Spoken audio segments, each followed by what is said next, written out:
मैं सबसे छोटा कवि हूं, मेरा कविताओं में केवल इतना योगदान है जितना हमारी क्रिकेट टीम में अनुष्का शर्मा का। टेंशन नहीं है भाई साहब, हमारे केजरीवाल साहब का 3 साल से एक ही काम है, 4 साल से उनका एक ही काम चल रहा है।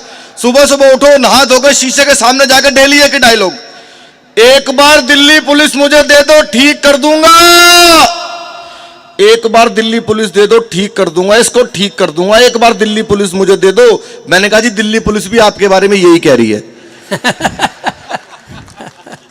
वाह, एक बार दे दो बस, ये टेंशन चल रही है। आप दिल्ली में आओ भाई साहब, इतने बड़े बड़े होर्डिंग मिलेंगे आपको, चौराहे चौराहे पे लगे हुए हैं, उस पर लिखा हुआ है डेंगू का मच्छर साफ पानी में भी पनप सकता है, नीचे केजरीवाल जी का फोटो। हमारा भाई साहब किसी पार्टी से कोई लेना देना नहीं है, मैं सच बता रहा हूं। हम तो दिल्ली में रहते हैं, नेताओं में घिरे हुए रहते हैं। मुझे याद है दिल्ली में 4-5 नेता किसी गांव में दौरा कर रहे थे, सबकी गाड़ियां आपस में टकरा गई, सारे चल बसे। गांव का प्रधान निकल के आया, हिंदू का अंतिम संस्कार किया, मुस्लिम को दफन किया। सुबह पुलिस आई, गांव के प्रधान को बुलाया, बोला तूने सारे नेताओं को निपटा दिया, कोई जिंदा तो नहीं था? गांव का प्रधान बोला जी एक तो बोल भी रहा था मैं जिंदा हूं। हमने सोचा साला झूठ बोल रहा होगा। तालियां कम है, एक बार जोरदार तालियां बजाइए प्लीज। पहला कवि हूं, थोड़ा माहौल जमाने में वो लगता है बढ़िया। ये टेंशन चल रही है जी, धारा 370 हट गई मनमोहन जी। देश में सारे कवियों ने बहुत सारी कविताएं लिखी धारा 370 पे, लंबी लंबी कविताएं। मैं कहता हूं पाकिस्तान में इतनी लंबी कविता लिखने की जरूरत ही नहीं है। धारा 370 में दोस्तों मैंने 2 पंक्तियां लिखी हैं, आपको लोग इन 2 पंक्तियों में पूरा काम तमाम कर दिया, तो आप सबका आशीर्वाद मुझे चाहिए।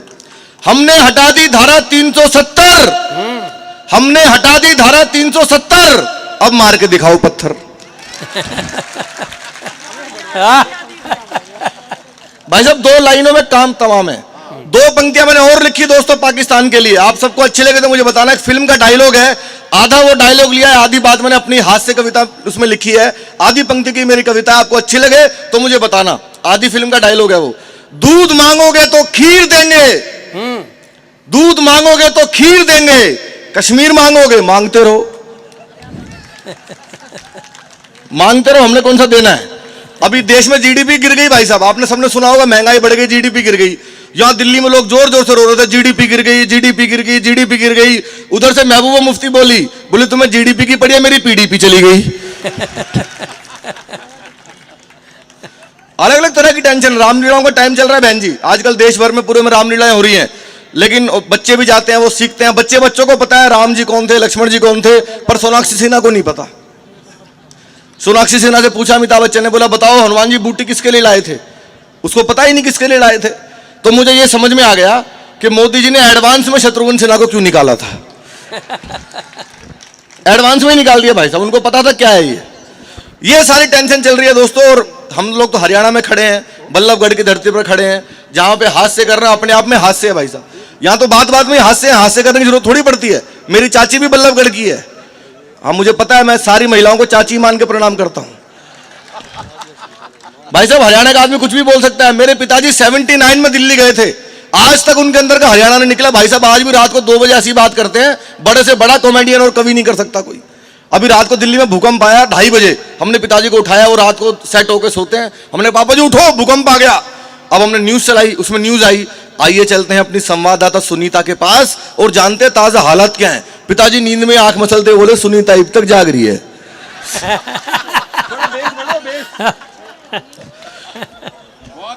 अरे भाई क्या बात है, बहुत अच्छा भैया, बढ़िया। छोटी माला, हाँ ये चिंगारी बैठी है, इसके जितनी माला है ये। बहुत हरियाणा का भाई साहब ऐसे ही मामला चलता है, कुछ भी बोल देता है आदमी कहीं भी और उसमें सब में लाफ्टर पैदा होता है। इतनी भारी संख्या में रात के लगभग 11:30 बजे इतनी हमारी माताएं बहनें कविताएं सुनने के लिए बैठी हैं, मैं उन सबको प्रणाम करता हूं। लेकिन भाई साहब बड़ा खतरा हो जाता है जब ज्यादा महिलाएं सामने बैठ जाएं। महिलाओं को हंसाना बड़ा मुश्किल काम है, इतना आसान काम मत समझना। महिलाओं को हंसाना भाई साहब दुनिया में सबसे मुश्किल काम है। मेकअप करने वाले भी समझा के भेजते हैं, ज्यादा हंसोगे तो चेहरे के पीओपी की हमारी कोई गारंटी नहीं। आप किसी भी महिला से पूछ लो भाई साहब अपनी उम्र कोई ठीक नहीं बताएगी, किसी से पूछ लो आप, कोई नहीं बताती भाई साहब अपनी उम्र ठीक, किसी से पूछ लो।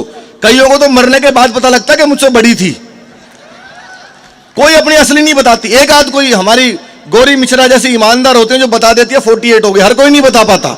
बहुत हिम्मत चाहिए इसके लिए भाई साहब। हर कोई नहीं बता पाता।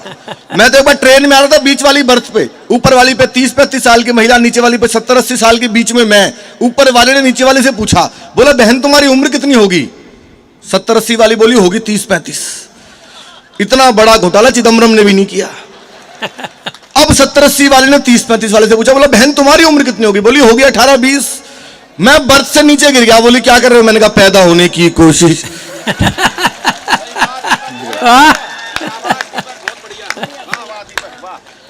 बहन जी बच्चे ऐसे ही भागते होंगे अगर रोज, तो जिस दिन कवि सम्मेलन नहीं होता होगा तब कहां भागते होंगे? मैं तो ये सोच रहा हूं। ये मामला भाई साहब मिला था। मेरे तो अभी शादी हुई नहीं, हुई क्या, हो ही नहीं रही। मुझे पता है भाई साहब शादी के बाद क्या होता है। शादियां होती है, पत्नी अपने पति को बुलाते हैं, इधर आ भाई। वो बेचारा ऐसे जाता है जैसे चुनाव हार के नेता अपने ऑफिस में जाता है। ये दोस्त तेरा बहुत खराब है, इससे बात करना बंद कर, वो उससे बात करना बंद कर देता है। कल से ये खाना बंद कर, वो पीना बंद कर, सट्टा लगाना बंद कर। वो सब कुछ छोड़ के बिल्कुल सुधर जाता है ना। अचानक रोमांटिक होके बोलती हैं, अब आप पहले जैसे नहीं रहे। बेचारा पहले जैसा कहां से रहेगा? सॉफ्टवेयर तो पहले ही फॉर्मेट हो गया उसका। ये मामला है। हरियाणा में मैंने बताया कोई लाफ्टर की जरूरत ही नहीं है। मुझसे पहले गौरी मिश्रा जी आई, उन्होंने इतनी अच्छी सरस्वती वंदना की, मां सरस्वती की इतनी अच्छी वंदना की। उनके तुरंत बाद मुझे बुला दिया। आपको बिल्कुल ऐसा लग रहा होगा जैसे सानिया मिर्जा के बाद मलिंगा आ गया हो। अच्छा देखो, मुझे मलिंगा सुन के एक दो अंकल वे भी हंस रहे हैं जिनकी अपनी खोपड़ी जयसूर्या के जैसी है।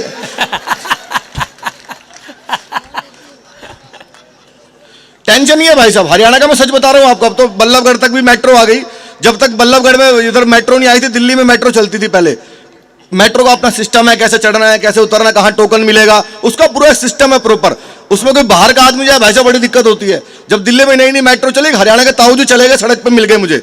अच्छा आप में से कितने लोग मेट्रो में सफर करते हो? हाथ उठा के बताओ मुझे। नीचे कर लो, स्टेशन आ गया।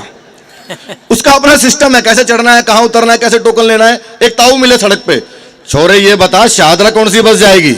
मैंने कहा जी बस में क्यों जा रहे हो? मेट्रो में जाओ, जल्दी पहुंचा देगी। जल्दी में वरना फौज में लड़न जाना है वहां। मैंने कहा जी वहीं जा रहा हूं, मेरे साथ साथ चलिए। ताऊ जी गन्ना चूसते हुए स्टेशन में घुसने लगे। पुलिस वाले ने रोका, बोला ये गन्ना अंदर नहीं ले जा पाओगे आप। क्यों भाई? अंदर रस नहीं निकलेगा इसका। रस तो निकलेगा, अंदर खाना अलाउड नहीं है। ले फिर पकड़ कर बैठ जा, वापसी में साबुत चाहिए मेरे को। अब ताऊ जी टोकन की लाइन में लगे। मैडम शाहदरा का टोकन कितने का दे रही है? सर 12 रुपए का एक दिया। ठीक लगा ले, 2 आदमी जाएंगे हम। 15 मिनट के बाद जैसे स्टेशन आया, ताऊ जी ने सीढ़ी पर जैसे पैर रखा, ये सीढ़ी में क्या हो रहा है? मैंने कहा ताऊ जी बिजली से चलने वाली सीढ़ियां, इसको एस्केलेटर बोलते हैं, खड़े खड़े पहुंचा देंगे आपको। हमारी गवर्नमेंट ने दिमाग से काम ले लिया बिल्कुल भी। मैंने कहा जी अब क्या हो गया? अच्छा आप सबको लगे कि दिल्ली की अरबों खरबों रुपए की मेट्रो पे, सैकड़ों इंजीनियर्स की 20 साल की मेहनत पे हरियाणा के उस अनपढ़ ताऊ का एक जवाब भारी है, तो आप सबका आशीर्वाद मुझे तालियों में चाहिए। मैंने कहा ताऊ जी खड़े रहो, बिजली से पहुंचा देंगे सीढ़ियां आपको। हमारी गवर्नमेंट ने दिमाग से काम नहीं लिया बिल्कुल भी। अरबों रुपए मेट्रो में लगाने की क्या जरूरत थी? सड़क पर ये सीढ़ी नहीं बिछा देती, आदमी खड़ा खड़ा चल।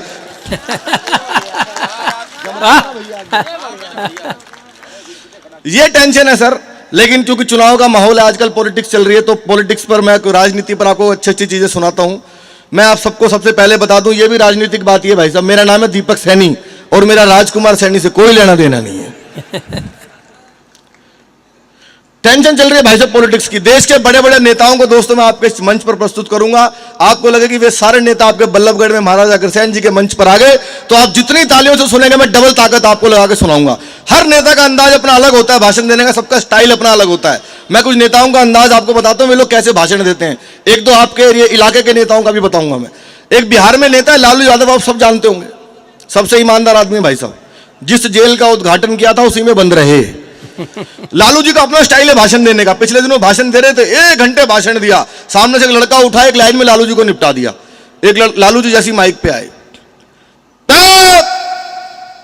नरेंद्र मोदी, नरेंद्र मोदी, भाइयों बहनों तब नरेंद्र मोदी, कब अच्छा दिन आएगा, कब?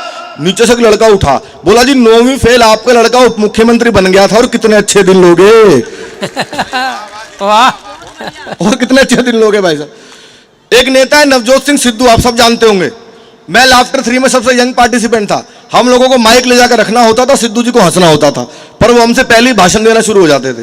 और आपको पता है दोस्तों, एक बार सिद्धू जी भाषण देना शुरू कर दें, या तो भगवान रुकवा सकता है या इमरान रुकवा सकता है। एक नया लड़का आया, उसने जैसे ले जाके माइक रखा, गुरु मैं कहता हूं तुझ में वो बात है, तू ही है जो सागर को नदी, दशक को सदी बना देगा।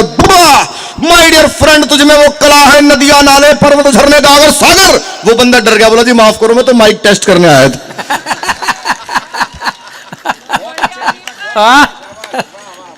लेकिन भाई साहब, एक नेता मैंने ऐसे ढूंढे जिनका भाषण 3 पीढ़ियां समझ नहीं पाई। 3 पीढ़ियां बीत गई, ये नेता बोल कर आए, मुलायम सिंह यादव। भाई साहब, किसी को समझ में नहीं आता मुलायम सिंह जी क्यों बोल रहे हैं, किसके लिए बोल रहे हैं, क्या कहना चाह रहे हैं, कुछ नहीं पता। अच्छा, मुझे तो क्या, उनके बेटे को समझ में नहीं आ रहा। अखिलेश यादव से पूछा आपके पिताजी ने क्या कहा, उन्होंने जो भी कहा ठीक कहा, क्या कहा ये नहीं पता। अभी पिछले दिनों भाषण दे रहे थे और यही समझ आ रहा था राहुल ने मरवा दिया, इसके अलावा कुछ भी नहीं पता। भाई साहब, उन्होंने जैसे भाषण देना शुरू किया, उत्तर प्रदेश का हवाई जहाज हमारे पास चली गोली पैनी अगर डाई हुए लिख के जितने मछली राहुल ने मरवा दिए।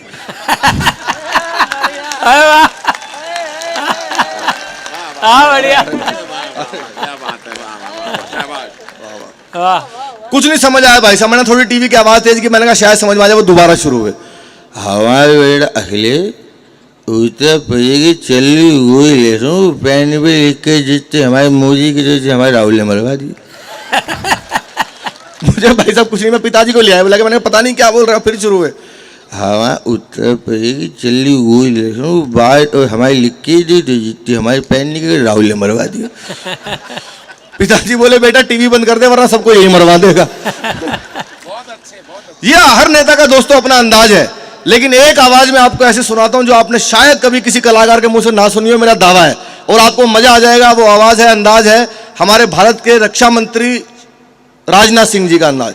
आपने सबने सुना होगा राजनाथ सिंह जी का अंदाज। मनमोहन जी, आपको लगे कि राजनाथ जी आपके इस मंच पर आ गए तो आप मुझे बताना। राजनाथ सिंह जी का भाषण आपने सबने सुना होगा, उनका अंदाज आपने देखा होगा, उनके हाथ बहुत चलते हैं। आपको लगे कि वो यहाँ पे आ गए। कभी कभी जब लोकसभा में भाषण देते हैं, अभी उन्होंने बड़ा गजब का भाषण दिया कश्मीर पे, बिल्कुल आपको लगा कि राजनाथ जी आ गए। मैं पूरी कोशिश करता हूं राजनाथ सिंह जी कैसे बात करते हैं लोकसभा में। अध्यक्ष महोदय, वाह वाह वाह वाह वाह, पर बहुत अच्छा, बहुत अच्छा। मैं यह कहना चाहता हूं कि पाकिस्तान से अब कश्मीर पर कोई बात नहीं होगी, बात यदि होगी तो पीओके पर होगी, कश्मीर पर अब कोई बात नहीं। वाह वाह वाह वाह भाई दीपक भाई, बहुत बढ़िया। लेकिन दोस्तों एक आवाज है, एक अंदाज है इन दोनों जो पूरी दुनिया में गूंज रहा है, हमारे प्रधानमंत्री आदरणीय नरेंद्र मोदी जी की आवाज। उनका भाषण वैसे सब लोग सुनते हैं। मोदी जी ने कमाल का काम किया, धारा 370 हटाई है। हमारा किसी पार्टी से कोई लेना देना नहीं, लेकिन क्योंकि अच्छा काम एक ऐसा हुआ है तो मैं चाहता हूं उस काम के लिए एक बार तालियां बजनी चाहिए। जो धारा 370 जैसे कलंक को हटाने का काम उन्होंने किया है। तब मैंने कविता भी लिखी कि उत्तर दक्षिण पूर्व पश्चिम तक भारत को मिला दिया, तुमने तो आके मुरझाए हुए चमन को खिला दिया। वाह, तुमने तो आके मुरझाए हुए चमन को खिला दिया, जो भी आया टकराने सबको भीतर तक हिला दिया, चाय पिलाने वाले ने सबको पानी पिला दिया। वाह वाह वाह वाह वाह वाह वाह, बहुत अच्छा। और जब हमारे प्रधानमंत्री जी के साथ ट्रंप ने भाषण दिया और उन्होंने यूएन में जब इतना अच्छा संबोधन उन्होंने दिया, तब मैंने लिखा कि चाय बेचने वाले को पीएम बनाया गया, गरीबों में देखो स्वाभिमान बढ़ने लगा, भारत माता की जय के नारे गूंजने लगे हैं, दुनिया में हिंदी का सम्मान बढ़ने लगा, एक स्वर में ही योग दिवस की बात मानी, यूएनओ भी देखो प्राणायाम करने लगा, कल तक बात भी जो करता नहीं था वही अमेरिका तिरंगे को सलाम करने लगा। वाह वाह वाह वाह वाह। मोदी जी का नाम लेती चाय वाला आ गया। अच्छा, कॉफी वाला है, अपग्रेड हो गया। हाँ, ये राष्ट्रपति भी बन सकता है। जल्दी जल्दी देके चले जाओ भाई, हैं? गौरी मिश्रा दूर से भी दिख जाएगी। हाँ, ये देखने आ रहे हैं हमारे बारे में किसी ने चाय नहीं पिलाई। मोदी जी का दोस्तों अपना अंदाज है, जल्दी जल्दी निकल जाओ, मैं थोड़ी पीऊंगा खड़ा होकर, यार मुझे दे रहा है। मोदी जी का अपना अंदाज है। भाई साहब, आपको लगे कि मोदी जी आपके मंच पर आ गए हैं। मैंने अभी मेरे सपने में आए थे मोदी जी, मैंने उनसे देश की और खासकर हरियाणा की बड़ी गंभीर समस्या पे बात की। जितनी हमारी मातृशक्ति बैठी है महिलाएं, उनको बड़ा आनंद आएगा। बहन जी, एक बात देखी होगी आपने, पिछले दिनों हरियाणा में सबकी चोटी कट गई, पता है ना आपको? वो आज तक नहीं पता भाई साहब किसने काटी। मोदी जी मेरे सपने में आए, मैंने कहा मोदी जी आप प्रधानमंत्री हो, सैटेलाइट वगैरह से पता लगवाओ किसने काटी, नासा वासा से बात करो। मोदी जी ने चोटी कटने पे भाषण दिया और पीछे पीछे आ गए अरविंद केजरीवाल। आपको लगे कि दोनों लोग यही बोलते तो पूरा लोकतंत्र का उत्सव हम लोग मना रहे हैं, उसको मनाइएगा। पहले मोदी जी आए, मैंने पूछा भाई साहब सबकी चोटी कौन काट के ले जा रहा है? भाइयों बहनों, मेरे देश में कोई चोटी काट कर ले जा रहा है, कोई चोटी काट कर ले जा रहा है भाइयों बहनों, और ये हमारी माता बहनों को कैशलेस बना रहा है।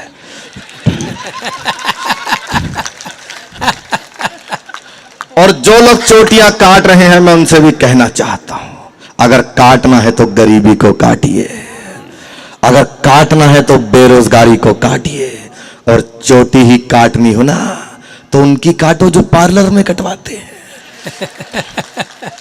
भाई साहब, पीछे पीछे केजरीवाल जी आ गए, आपको लगे पॉइंट और कोमा के साथ वो बिल्कुल यही बोलते तो आप सबकी तालियां मुझे चाहिए हाथ उठा के। मैंने केजरीवाल जी से पूछा, मैंने कहा भाई साहब सबकी चोटी काट के कौन ले जा रहा है? ये नरेंद्र मोदी कटवा रहा है जी सबकी। ये सारी चोटी इस देश के अंदर नरेंद्र मोदी कटवा रहा है और कोई नहीं कटवा रहा, इनके सारे मंत्री गंजे हैं। मैंने कहा आपके भी तो मंत्री गंजे, मनीष सिसोदिया खुद गंजा है। गंजा मत कह देना, मनीष सिसोदिया को गंजा नहीं है वो, गंजा मत कह देना। लोकपाल मांगते मांगते सर का तिरपाल उड़ गया। ये नेताओं का मामला है भाई साहब। लेकिन हमारा इतना बड़ा देश है, कुछ लोग ऐसे भी आए जिन्होंने नेताओं को टेंशन दी, जैसे बाबा रामदेव। बाबा आगे, बाबा ने भी नेताओं को भाई साहब बहुत टेंशन दी। राजनीति का अभी चुनाव का माहौल है, बाबा ने एक बार ऐसी मंच बनाया हुआ था, सबको योग सिखा रहे थे। अचानक बाबा की एक आंख फड़कने लगी। किसी ने कहा बाबा आपकी आंख में कुछ प्रॉब्लम है क्या? नीचे बैठ जा, कपालभाती कर रही है। तभी उनके पास एक फोन आया, बोला देश के सारे नेता आएंगे, अपनी अपनी समस्याएं बताएंगे। बाबा ने कहा बुलाओ सारे नेता सामने। बाबा मंच पे, नेताओं ने कहा बाबा हमें भारत से करप्शन खत्म करना है, क्या करें बताओ? कुछ नहीं करना, पहले चटाई बिछाओ। अब अपना पेट धीरे धीरे अंदर करें, इतना भी नहीं कि वापस आए तो किडनी भी पहचानने से इनकार करे। तब एक नेता खड़ा हुआ, बोले बाबा पेट अंदर बाहर करने से करप्शन कैसे खत्म होगा? करता जा, पेट तो कम होगा। बाबा ने अनुलोम विलोम कपालभाति प्राणायाम खूब करवाया। एक दिन अचानक उठे, बाहर निकल के देखो करप्शन बिल्कुल खत्म हो गया। किसी ने कहा बाबा कैसे हो गया? तुम सारे यहां बंद हो, फैलाएगा कौन? बहुत मन से आपने सुना दोस्तों। पुरुषोत्तम जी बैठे हैं सामने, सर एक आधी फोटो ले लो मेरी वहां से, बैठे बैठे कुछ तो करो, खाली बैठे हंस तो रही नहीं आप, तो फोटो ही ले लो। मनमोहन जी एक दो छोटी छोटी कविताएं मैं आपको सुनाता हूं, क्योंकि आपने कवि सम्मेलन के इस मंच पर मुझे बुलाया है और बल्लभगढ़ की धरती पर खड़ा हूं, हरियाणा की धरती जहां पर गीता जैसा ज्ञान दिया गया, तो मैं चाहता हूं एक आध छोटी छोटी कविता आपको सुनाऊं। आजकल जो हमारे धर्म के नाम पर जितना आडंबर हुआ है वैसा पिछले 10-12 सालों में उतना कहीं नहीं हुआ। ये कविता मैं हमारे अशोक बत्रा जी को समर्पित करता हूं, क्योंकि हमारे आज के मंच के डेरा प्रमुख वही हैं। आपको लगे कि कविता के माध्यम से ऐसे भी व्यंग किया जा सकता है, तो आप सबका आशीर्वाद मुझे चाहिएगा अशोक जी। स्वागत। मैं अपने दफ्तर में खुशहाल बैठा था, अपनी किस्मत पर खूब बैठा था, अचानक अपने भाग्य पे मलाल आ गया। सफेद धोती कुर्ता पहने हुए शनिदेव का एजेंट रामलाल आ गया। उसके हाथ में छोटी सी बाल्टी, उसमें सरसों के तेल में डूबी शनिदेव की मूर्ति। वो मूर्ति मुझे एकटक घूरती। तभी वो आदमी बोला जय शनिदेव, बाल्टी में कुछ मनी दे। मैंने कहा न दूं तो? बोला देना पड़ेगा, तेरा भाग्य कीचड़ में पड़ा है, उस पे शनि चढ़ा है, तू जैसे ही 1 रुपया चढ़ाएगा शनि अपने आप उतर जाएगा। मैंने कहा अबे दोनों आंखों वाले अंधे, धर्म के गोरख धंधे ध्यान से देख, मैं अपने दफ्तर में पंखे के नीचे आराम से हूं, तू हट्टा कट्टा होके भी बाल्टी लेकर भिखारी की मुद्रा में खड़ा है। बता शनि किस पे चढ़ा है? वाह वाह वाह वाह वाह, बता शनि किस पे चढ़ा है? वो मुझे घूर के बोला मैंने इतनी दुकानों का दौरा किया, किसी ने पैसे, सरसों का तेल, किसी ने कुछ भी नहीं दिया, पर ऐसा करारा जवाब आज तक किसी ने नहीं दिया। आप कौन हैं? मैंने कहा मैं कवि हूं, मैंने कहा मैं कवि हूं। बस कवि सुनते ही वो आदमी भोंपू सरीखा, पूरा जोर से चीखा, माफ करना भाई, मैं आपको पहचानने में धोखा खा गया था, आप तो खुद शनिचर हो। मैं आदमी समझ कर आ गया। वाह वाह भाई वाह, बहुत अच्छा, बहुत अच्छा दीपक। एक और 1-1.5 मिनट की छोटी सी कविता अंतिम सुनाकर अपना स्थान लेता हूं, क्योंकि समय भी बहुत हो गया और कार्यक्रम को बिल्कुल बहुत सारे कवि भी आप लोगों ने थोक में बुला रखे हैं। बिल्कुल एक छोटी कविता सुनाता हूं। आजकल वो भी बहुत ऐसा टॉपिक है जिस पर कोई कवि नहीं बोलना चाहता, मनमोहन जी, ना कोई नेता बोलना चाहता, किसी में हिम्मत ही नहीं है। लेकिन कवि सम्मेलन का दोस्तों एक मंच ऐसा है जहां से वो बोला जा सकता है, बात इशारों में कही जा सकती है। वो टॉपिक है इलेक्ट्रॉनिक मीडिया। यहां पर भी हमारे मित्र बहुत सारे मीडिया के बैठ, अरे भाई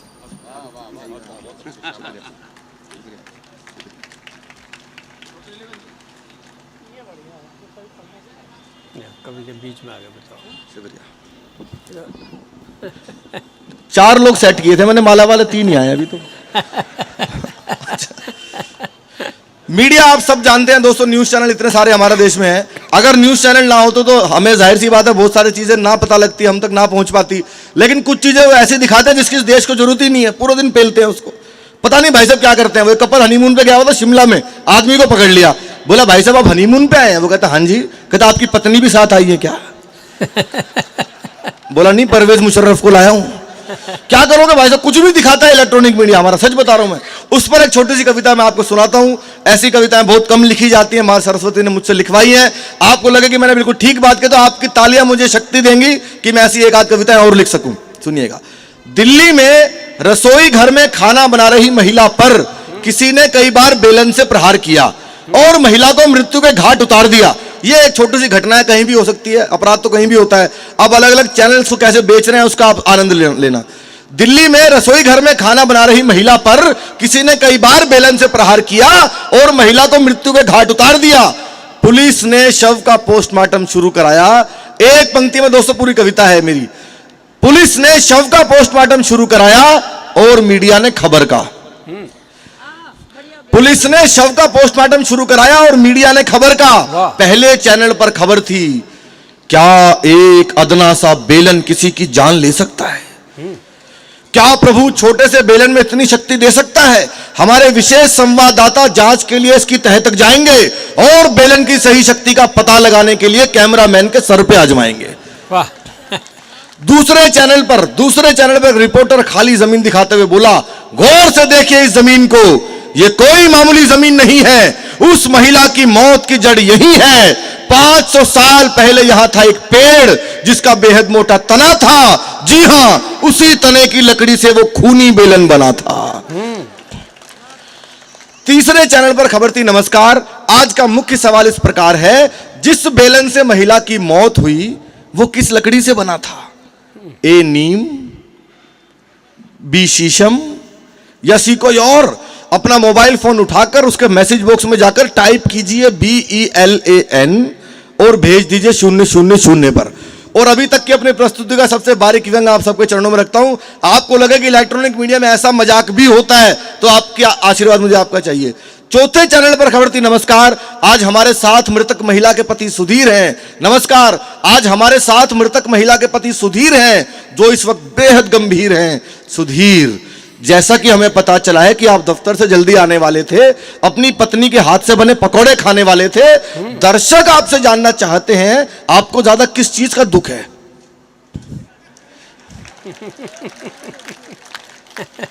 जैसा कि हमें पता चला है कि आप दफ्तर से जल्दी आने वाले थे, अपनी पत्नी के हाथ से बने पकौड़े खाने वाले थे।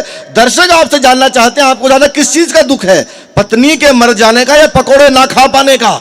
इतना सुनकर सुधीर रो दिए। रिपोर्टर फिर बोला, सर थोड़ी देर अपना गम दबा लीजिए, मन को मत मारिए, पकौड़े बाहर से मंगा लीजिए।